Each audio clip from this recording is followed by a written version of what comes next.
Day 2 in the paddock at the Formula 1 Bahrain Grand Prix is in the books, and the big story of the day, Ferrari back in the game. Dominant performance in first free practice and second free practice. Nearly a second clear of Mercedes in FP1, 6 tenths clear in the more representative, cooler evening conditions of FP2. Brilliant performance from the red cars, and night and day different from what we saw at the first race in Melbourne.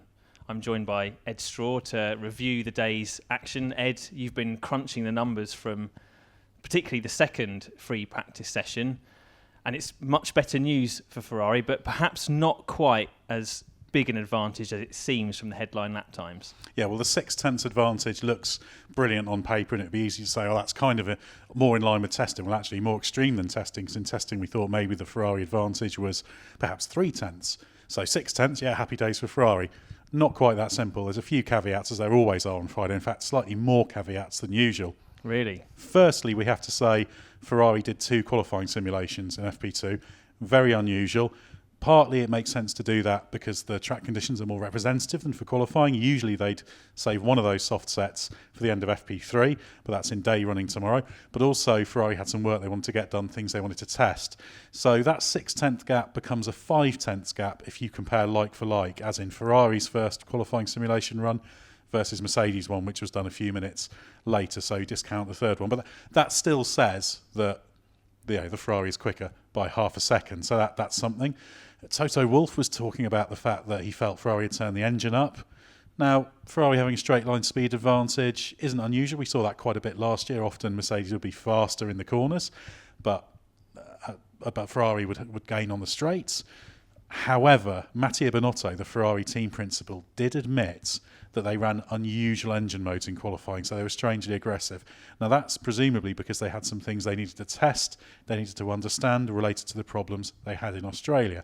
Now, they seemed to pass these tests with flying colours. They were very happy with things. I think we can say Ferrari is probably ahead.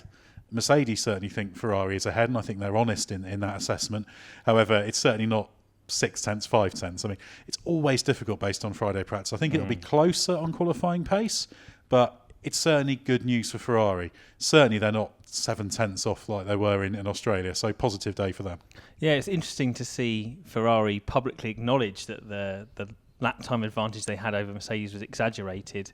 Binotto tallying his comments with Toto Wolff saying, yeah, we were running more aggressive engine modes, the straight line GPS data that the teams receive will show that. But nevertheless, both teams agree that Ferrari are ahead, which is a massive swing from Melbourne. So what's the situation with Mercedes? How have they suddenly gone from being completely dominant in Melbourne to actually being, even if the lap times are slightly corrected in their favour, behind Ferrari? Well, they didn't seem to be too unhappy, Mercedes, so maybe it's just there's a little bit of track dependency there. Mercedes nailed it in Melbourne, maybe they're not perfect here in Bahrain, and Ferrari are stronger. But there was also a slightly different picture painted by the long runs. Now, in FP2, as you know, because you've done the long run analysis that I do now. That pain, I know past, well. Yeah, exactly, so we crunch the numbers. Now, I'm going to consult my notebook here, which has got my data crunching, as it were. Now, if you look at the soft pace, Valtteri Bottas did the most representative soft long run for Mercedes, a 1 minute 35.463 average. Charles Leclerc for Ferrari, because of course Vettel spun on his long run early on soft, so that wasn't really representative, and that run ended quite quickly. He went on to mediums.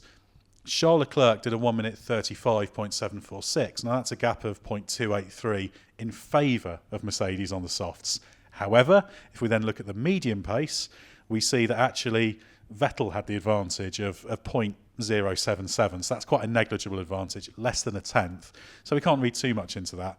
But again, it paints a slightly more complicated picture with Mercedes potentially actually ahead on race pace. I mean, if you took the numbers today at face value, you would say Mercedes will have the advantage on race pace and Ferrari a big advantage on qualifying pace.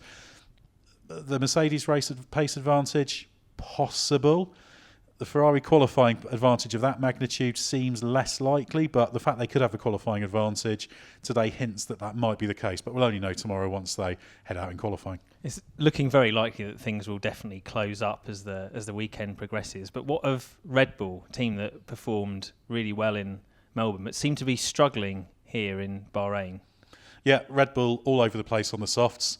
Max Verstappen didn't get a particularly good lap together. They couldn't get the soft tyres really working, and Pierre Gasly was nowhere and well off. That was, even within the struggles, not representative of his gap. Verstappen was quite quick in the morning, wasn't he? Had a decent he was. first session. And the interesting thing is, looking at the long runs now, the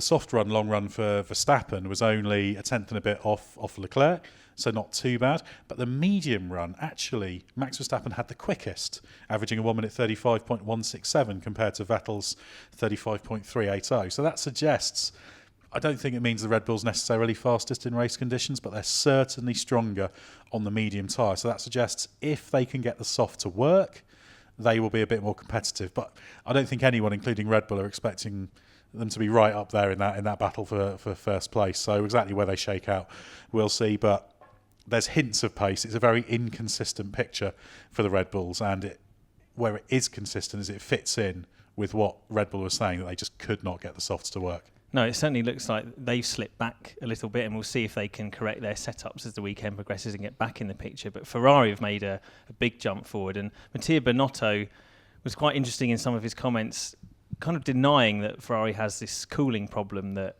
Helmut Marko of Red Bull alluded to coming into the weekend, and that Vettel kind of ducked when we questioned him on it yesterday. Where do we see that picture with Ferrari? Obviously, they've got a lot going on. They've been trialling various experiments. Binotto's been saying that part of the reason they've made this jump today in Bahrain is that they made a tweak, but he wouldn't say specifically what. Do we think Ferrari's hiding something related to the cooling, or do we believe that the swing in performance is unrelated to the engine? I mean, Alfa had a cooling problem with both of their cars, but we understand that's not related to the engine. So is it possible that actually this is a red herring? Well, Binotto, when he was talking about it, he said the Melbourne performance was a confluence of factors, multiple factors, tyres, setup, balance, everything. Now, he did say today we don't have a cooling problem. However, you could take the way he said it as meaning we now don't have a cooling problem. So I'm not sure whether he necessarily excluded the fact there was something.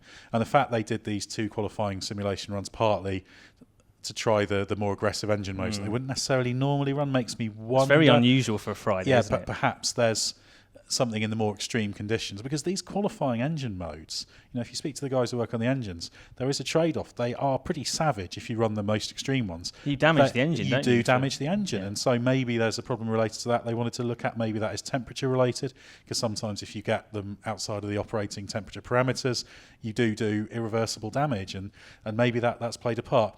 I think the important thing was that Ferrari were happy with it. So we don't know exactly what went wrong for Ferrari. It seemed to be just about everything, actually, in Melbourne. But today, on a more even keel, it seemed to confirm the direction they thought they need to take. So they should be fairly happy. Where it exactly leaves them shaking out, we shall see.